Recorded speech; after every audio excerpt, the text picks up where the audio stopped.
ગાડી મેળવી શું મારા મંડાની ગાડી દેવ શું ભલામણ હે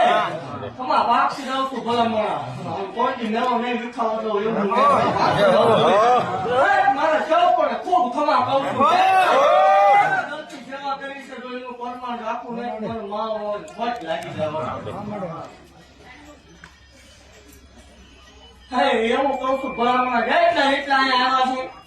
છે જે માંગવા આવ્યો છે આશા દળથી માંગી લઈને જો પૂરું પાડ્યા વગર ની રહો તો માવો પૂરું ન કરું તો નકામું પડે કરવા મળે દેવું છું રથમાંથી રાજા બનાવવા મળે દેવું છું ભલામણ આ જગતની માં તો કોઈ જેનો હાથ નો ચાલે એનો હાથ હત્યા કરે એવું કહું છું ભાઈ બહુ હલાય તું ગમશે શેઠ ટૂંકા ન પડે તો મને એવું ભાગતી જાઉં છું ભલે કાલ હાથના હાથ વાગી પેલા માંડવાની તારીખ લીધી એવું બીજું પરમાણ ન આપું તોય મને મારો